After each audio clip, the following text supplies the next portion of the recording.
عید مبارک.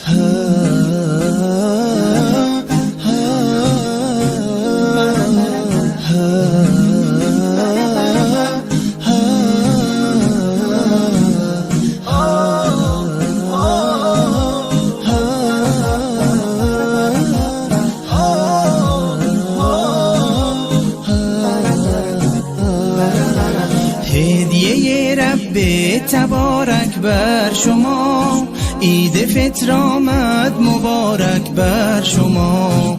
مظهر توحید و ایمان آمده، مؤمنان را عید مهمان آمده.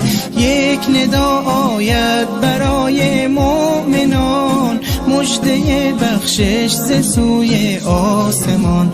روزداران آمده عید سعید، آن که باشد بر دل مؤمن نوید.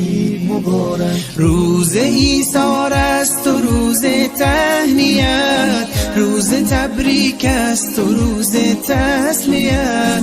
تسلیت بر روز خاران می شود، تهنیت بر روز داران می شود. عید فطر آغاز فصل بندگی است، تا بشه فضل خدا بر زندگی است. ای که هستی طالب احسان رب، باز آ در وادی رضوان رب، باز آ در وادی رضوان رب. عید مبارک.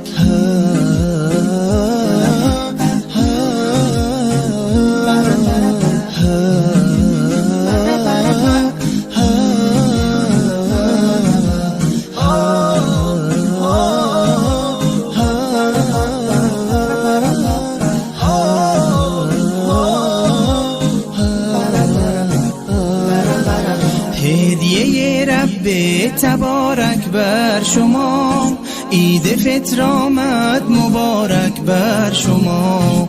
مظهر توحید و ایمان آمده، مؤمنان را عید مهمان آمده.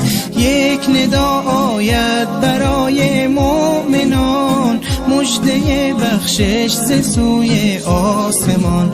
روزداران آمده عید سعید، آن که باشد بر دل مؤمن نوید.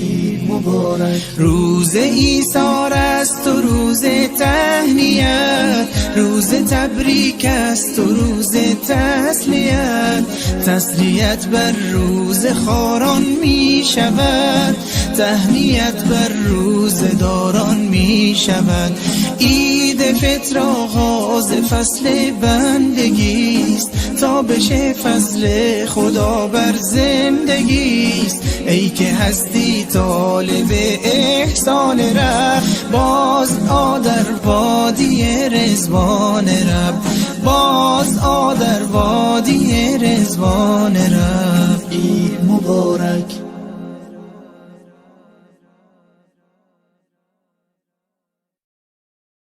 عید مبارک.